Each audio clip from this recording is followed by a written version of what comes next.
Hello team and welcome to another ATP Geopolitics video with myself, Jonathan MS Pierce. This is the Ukraine War Frontline update for the 3rd of June 2023. Apologies for my lateness. Again, as I explained earlier, I had to attend to the perfect distillation of 90s Britpop music at a gig last night, followed by even more perfect distillation of grapes and yeah, in the form of wine and port. But anyway, I'm here now and my head is somewhat clear. Somewhat.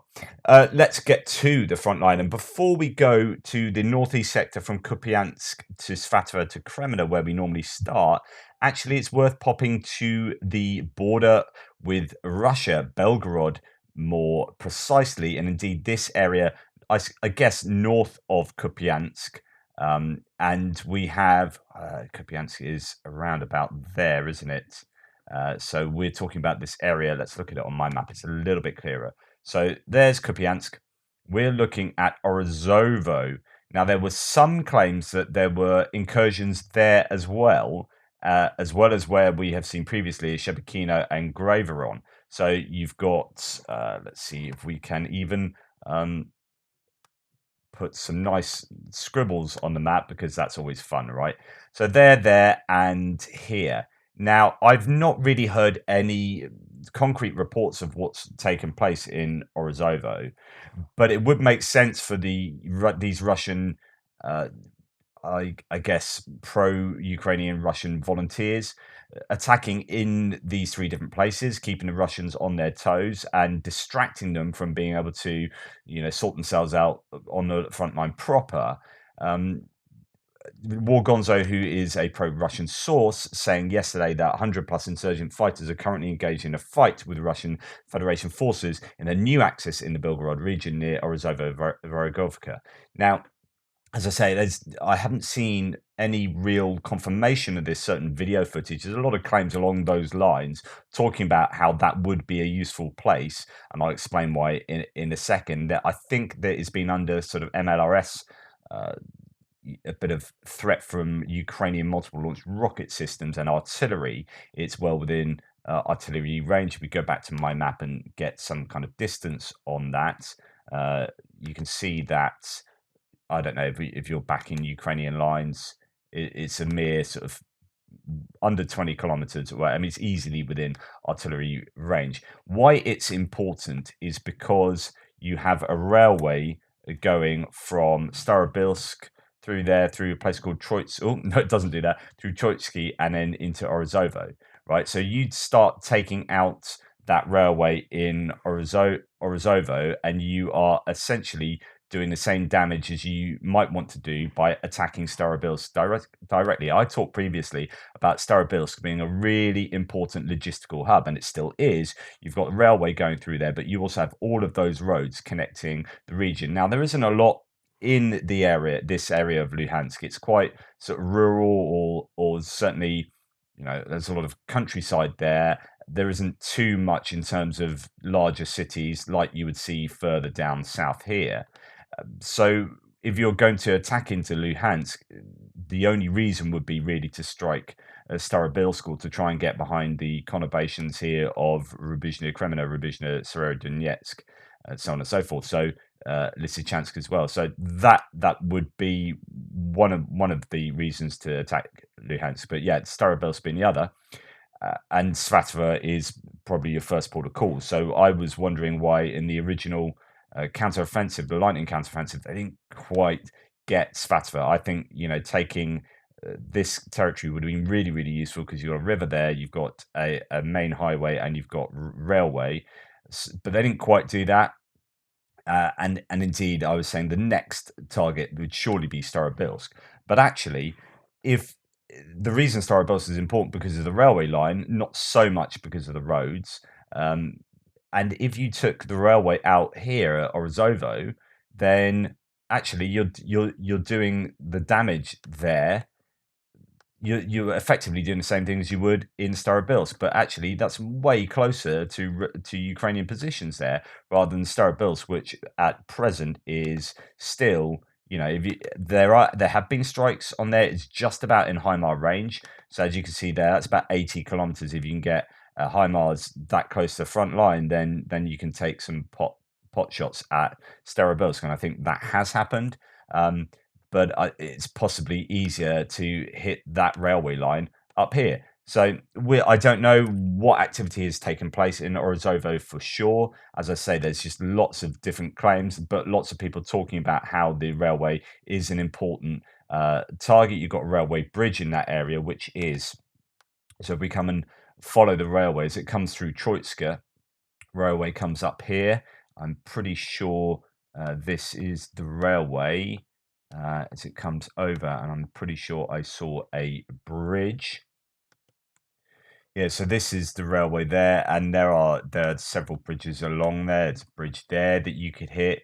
Yeah, any of those bridges are really decent targets because then you stop that railway line from being operational. And I guess those kind of smaller bridges are going to be easier to take out. You could even do some damage with HIMARS, even though HIMARS aren't the ideal munition for taking out something like a bridge. If we go back to here, we can see that, although I'm not as big a fan of the new war map and map now, you can see that that railway line is really important for feeding basically the whole of the occupied territories. If you don't come through there, then you have to do a long circuitous route that comes through to the east. Anyway, that's what's happened, although I'm not telling you anything particularly has happened other than there could be some attention there. Let's go down to the front line now. Maziutivka, Novoselivka, Kuzumivka have been targeted, repelled attacks there. So that's up here in Sinkivka, Maziutivka area. Still activity there. Kuzumivka here, and Novoselivska, which is next to Kuzumivka. There's fighting going on there. And then as we come down, Makivka as well is mentioned today. Further down Makivka there. So what does the ISW have to say? Institute for the Study of War, American military think tank, says Cherevati, spokesperson for the Ukrainians, noted that Russian forces intensified combat operations along the entire Kharkiv-Luhansk front line, particularly in the Kupiansk direction. Russian mill bloggers claim that fierce fighting has occurred near Maziutivka and Dvorichna, and that Russian forces crossed the Oskil River near Dvorichna. Now, this is quite a claim. Let's have a look at the map. Up here, this is Poulet-Valon's map, suggesting, and just to give you the overall, so here's the top, Kupiansk. Then as we come further down, we come past Svatova, you can see a couple of red arrows, and then down to Kreminna, in the forest around Kreminna, and further down south. So there are a number of red arrows to suggest Russian pressure on the Ukrainians. Now, the Oskil River is kind of a natural barrier that prevents the Ukrainians from being attacked in these areas. It sort of prevents the Russians from moving to the west. If they have crossed the Oskil River, then that could be a bit of a problem. That might be in this area, as I say, near Dvorichna, where there's some more of a delta and the river comes down. I don't know whether that's the kind of area they've crossed it, or it's further down south as it comes into Kupiansk. So there is a claim. Don't know any details about that, though, so we shall continue. Russian MOD has claimed that the Russian forces have fired TOS-1A thermobaric artillery systems in and around Kupiansk, or not in, they fired them at targets around Kupiansk, so that means that they are pretty serious, I would guess, about that area. Then we also have Belgorod, Spirna, and other places around the front line. Now, although there is one claim here in the ISW that the Russians repelled a Ukrainian counterattack in Serebryansk forest area, there are claims that the Russians have advanced in the area as well. That's coming from Russian sources. But essentially, you've got quite a lot of pressure from the Russians in and around the forest area. I don't know of any particular details of territorial exchanges there. No mapper seems to have showed anything on either side, but it does look like the Russians are pressuring, as I have mentioned, along that whole front line, but particularly from Kreminna down to Bakhmut. You have Spirna there, where the Russians have made some gains over the last week, but also they're really trying hard at Belgorod as well. No reports indeed said, as a kind of frontline update, Kupiansk still fighting around Maziutivka, Kreminna, Belgorod, and Prilezna Hotel near the Prelesna Hotel. There's heavy fighting. Russian troops have gained some ground, so that's in Belgorod, and then it goes on to talk about Marinka. So those are the flashpoints, rather than Bakhmut, where Bakhmut has been relatively quiet. There was reports that the Ukrainians had basically paused for a couple of days as they had other things to attend to, and that kind of shows that how kind of localized these attacks, counterattacks, are, rather than any larger movement in concert with the counteroffensive kind of writ large, if you like. There was a bit of mapping change up here to the north of the M03, I think, or the E40 highway here. And that is just in this area, Deep State map, the pro-Ukrainian mapper, which is in yellow here, showing that the Russians have been pushed back in this area.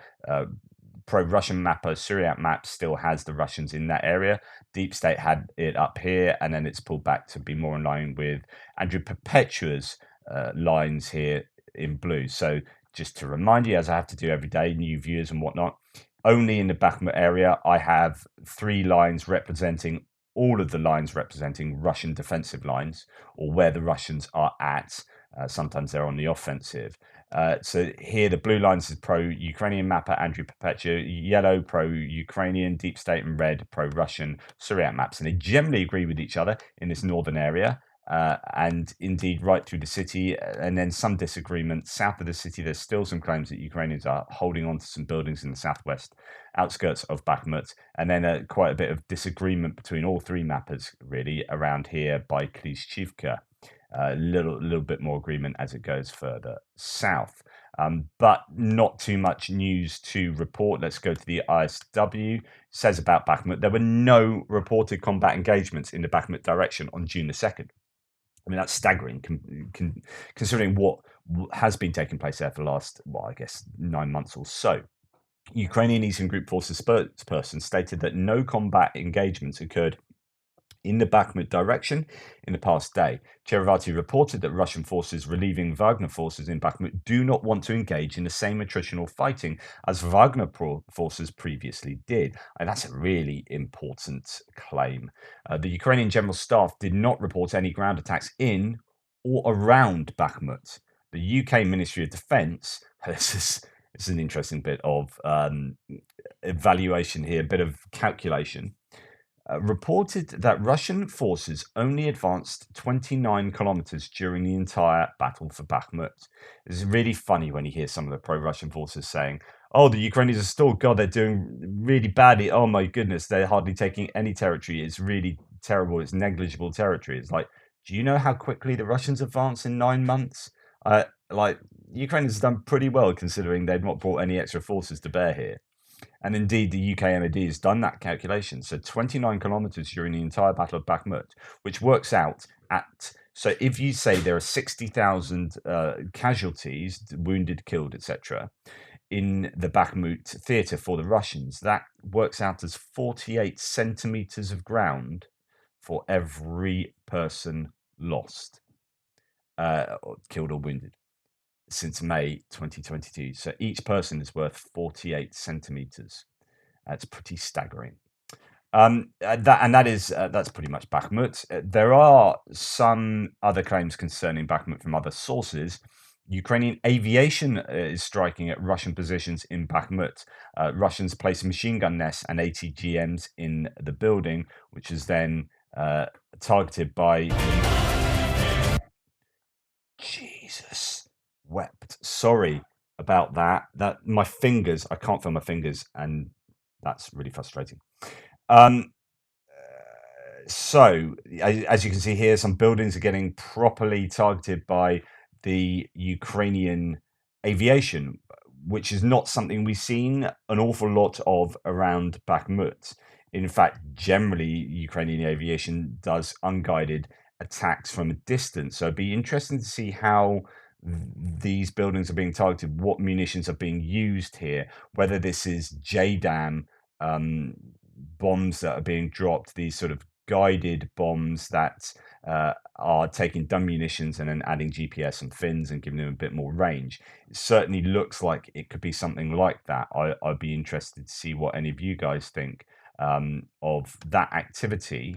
And then the again, Defense Intelligence, UK Defense Intelligence says of Bakhmut, Russia has continued to redeploy regular units to the Bakhmut sector as Wagner Group assault detachments completes their withdrawal to rear areas. The Russian VDV, the Airborne Forces paratroopers, have assumed an increasingly important role in Bakhmut. Elements of the 76th and 106th divisions and 2 additional separate VDV brigades are now deployed to the sector. The VDV is much degraded from its pre-invasion elite status. It's no longer elite. It's been reconstituted a number of times. Different units have, and the force constitution. Usually, you would take your already trained best soldiers from the conventional forces and then take them to the VDV and then train them even further up and make them elite. But whereas I think they are just getting conscript or mobilized or whatever straight in to help plug those holes. So they're not taking the elite and pushing them further on. They're just taking anyone in and whacking them into VDV and calling them, paratroopers. I don't think it has the status at all that it used to. However, Russian commanders have likely attempted to maintain some of these still relatively capable units as an uncommitted reserve because they have instead been forced to deploy them to hold the front line in Bakhmut. The whole Russian force is likely to be less flexible in reacting to operational challenges. So these guys, I think they should say, have likely attempted to maintain. I think that they meant the opposite of that. From what I get from this is that basically you would normally have these guys in reserve, and you bring them in, and this has been a problem for the best part of the last sort of 6 to 9 months. Is normally you'd have forces like this in reserve, and they'd use them to punch through and do like a very quick attack with elite forces. You have a particular mission, and then you take them out, and your conventional forces would replace them, type thing. They've actually been used just on the front line as regular infantry, up and down the entire theatre, I guess, and that just shows what a precarious position the Russians are in. I think it's reflective of their lack of capacity in this war. So we have this rare situation anyway, going back to the map, that there's not a lot of news at all about Bakhmut, and we come on down to Adiivka, where there is a little bit of news. There's some mapping changes. Syriac Maps has some gains for the Ukrainians, slightly to the, I guess, south of Novokalnyove, but north of Krasnohorivka, and some Russian gains slightly further to the east along this railway line. As Syriac Map says, during the last 2 weeks, small changes took place in the axis, with the Ukrainian army retaking some positions northwest of Krasnohorivka and Russian army taking control over new ones south of Novokalnyove. So that is the activity there. Indeed, I don't know. Yeah, there's no Avdiivka map for Poulet-Volant, although there is a New York map showing some activity actually further north that's going on towards Bakhmut. So really quite quiet along there, and nothing about Avdiivka. So we'll go to the ISW. It says Russian forces did not conduct any confirmed ground attacks near Avdiivka and prioritized the Marinka direction. Geolocated footage shows that Russian forces made incremental gains in northwestern Marinka. We'll check that out in a minute. But as far as Adiivka is concerned, there is a Russian mill blogger claiming that there's been activity around Opitny, and the Russian MOD claimed that Russian forces repelled a reconnaissance and force attempt in the Avdiivka direction. So Andrew Perpetua has, the only thing of note here is that it looks like the Ukrainians are pressuring down here. They're attacking south towards Opitny, so a bit of a counter-offensive here, a counter-attack here. Deep State Maps in yellow had a Russians being pushed back, so the yellow line did come out to further to the north, and that was pushed back a couple of days ago. So it does look like there is pressure from the Ukrainians there, but and a bit of activity going on further north. So we come further down south from Avdiivka towards Marinka, where there is some claims. There are some claims that the Russians are making incremental gains in this area. We saw some activity for the Russians here, some gains for the Russians here in that northern area. That's why I've kept the blue line there, just to give you an understanding of that. That happened a few days ago. Poulet-Volant's map of Marinka looks like this, which is to say that the Russians are pressuring in that northern area there. Suryat maps doesn't have anything on Marinka. There is some geolocated, if we go back to ISW, there is, to remind you, geolocated evidence of incremental advances in northwestern Marinka as of June the 1st. The Ukrainian General Staff reported that Ukrainian forces repelled 8 Russian ground attacks near Marinka. So a lot more activity in Marinka than in the whole of the Bakhmut area. Let's go and look at some of these geolocated pieces of evidence. Here we have Ukrainian military units destroying the enemy's manpower in the village of Marinka, a village, city, town, seem to be interchangeable, these words. So this is where the Russians are. These are hits on Russians. Let's see where the Russians are here. That suggests that they have indeed advanced to that village outside Marinka, that kind of area there, where Suryat maps showed that there was some Russian gains. That confirms those gains, so absolutely spot on there. And some further geolocation here, which is a Ukrainian drone drops a grenade on a Russian soldier. I won't obviously show that. In fact, the tweet has been taken down there, but that is geolocated to here. So that's the same place. So that's probably the same bit of footage then that we have, marginally differing geolocations there, but that's the same activity. So yeah, that I would agree that there is some advances in Marinka. There's fighting in all over here. So from west of Druzhby Avenue, as was reported, I think yesterday, the Russians trying to advance in that area too. Okay, let's go on and look to the rest of the front line, and we come down to sort of the Pavlivka Vuhledar area. We zoom out from there, come down to here, and the Ukrainians have been pushing, if you remember, towards Volodymyrivka, as well as south from Vuhledar to push the Russians back across the river here, and indeed to the southwest of Pavlivka as well. So the Ukrainians seem to be doing quite a bit of good work in this area. The ISW says a Russian source claimed that Ukrainian forces made territorial gains during limited counterattacks in western Donetsk Oblast yesterday. A Russian mill blogger claimed that Ukrainian forces made territorial gains after advancing near Volodymyrivka, which is where I've just shown you. The Russian MOD claimed that Russian forces struck Ukrainian positions near Pavlivka and Vodyane. Russian forces did not conduct any confirmed or claimed ground attacks in western Donetsk. That is to say that the Ukrainians are on the attack around here. The Russians haven't made any attacks themselves, although they've struck probably with artillery areas of Vodyane and near Pavlivka, maybe where the Ukrainians are trying to pressure towards Pavlivka, not entirely sure. So there's activity in that area. And then we go on further to the east, and actually not an awful lot to report in terms of infantry or ground maneuvers. There is just an awful lot of artillery being thrown across the front line. There's been an uptick from Russian artillery, but it's actually not as much compared to the Ukrainians. So let's see what the ISW says.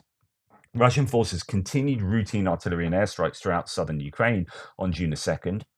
Ukraine's Southern Operational Command reported that Russian forces have shelled the frontline territories on the southern axis 77 times with 365 shells. That's a huge increase from the other day when there were only 63 shells, as one source reported. And they've launched 5 KAB aerial bombs. Someone's asking me if they are still doing that, because there's been no news of these KAB bombs for maybe 4 days or so.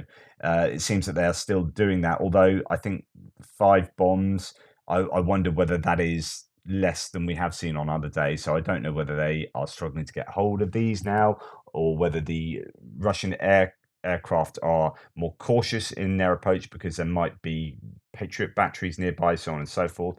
We think that there is a Patriot battery in Odessa now, and the reason why Odessa has been chosen is because there's a lot of equipment coming into the Odessa area, and it's a bit of a hub for equipment that will then go on, I believe, to the southern counteroffensive. So that's where they're bringing it in. Now, if you put a Patriot there to kind of protect that, then that Patriot battery will have, it depends where it is, but it's probably going to be somewhere further back to keep it safe. I don't know. But that will have reach across to part of this front line. So it could be that could be pretty sensible. It's exactly what I was suggesting. Well, I suggested near Kherson, but it does the same kind of thing, which is stops the Russian aircraft possibly from getting too close to this front line and releasing all the FAB, KAB bombs that they were. But I don't know. There still seems to be a claim that is that they are releasing around Kozatske and Berislav. So that is still in the Kherson area. Berislav is the other side of Novokakhovka, as is Kozatske. So they are being able to release to there. Now, if they've got, I don't know, 50 kilometers of range from where they released them, then I guess you could have the airframes sort of releasing from around there. So the question is that out of Patriot range from where the Patriot is positioned? I don't know. But they were certainly previously attacking further down south here, and I don't know, haven't heard of that the last few days, and maybe you're seeing the Russian planes move further and further back. But that's just complete speculation from myself. We shall see. Anyway, the last thing to say is what I said in the news piece this morning from Dmitry at War Translated, saying in Russian reporter Sladkov, who normally is quite sort of reassuring in his post for Russia, so he's being really critical here. So does that mean that actually you need to sit up and pay attention to this, and it's probably more realistic? Says that the Russian army is completely lacking in counter-battery fire. Let's read this. This is, I think, super important. Our positions, this is Zaporizhia direction. Situation is unpleasant. Our positions are under heavy artillery fire. I know a lot of bad details, but I won't reveal them. So things are looking bad for the Russians along that front line. The trend, they shell us, we don't respond. And they are very bad. There are very bad reasons for this. There are several of them. And all of them do not depend on the battalions, regiments, divisions in combat. Hundreds of shells are flying at us. Zero in response. What kind of war is this? Counter-battery fire as a primary, constantly used method of countering enemy artillery is absent in our special military operation. It doesn't exist, no matter what anyone says. This is nothing new to the enemy, nor to any of us, so don't stick your own head in the sand. We waste people because of our own shortcomings. Yes, I agree we are causing serious damage to the enemy with our rear missile strikes, but the front line also needs to be protected. Our people are standing there. From the Book of Young Commanders, quote, counter-battery firing is considered successful if the enemy's firepower and their crews are suppressed or destroyed. Suppression implies a further inability of the enemy's firepower to continue firing. I presume that's close quote after that. Adult big commanders probably read other books. And they don't say that in reality the Ukrainian artillery beats the Russian one, which no one could even imagine to be the case a year ago. In other words, he's saying, things have changed. It's all for the worse, and there's literally no counter-battery fire taking place along the Zaporizhia front. Despite what some Russians say, there's just none taking place. And that is a real issue for the Russians in that area. And the Ukrainians have a huge advantage, at least according to that source. And given the amount of hits we've seen behind the lines and the number of, today, 32 artillery pieces and 7 MLRSs were taken out. Yesterday, a massive number. In fact, the last 3 weeks, we've just had huge numbers of artillery pieces being destroyed. Now, this surely is supported then as a claim in those numbers by this sort of claim here from Sladkov. And this is exactly what you'd expect if you were commanding Ukrainian forces and they were going and you were planning on doing a counteroffensive in the Zaporizhia area. In fact, there could be several counteroffensive moves in the Zaporizhia area. Now, before you do that, you are going to want to absolutely hammer Russian artillery capability here.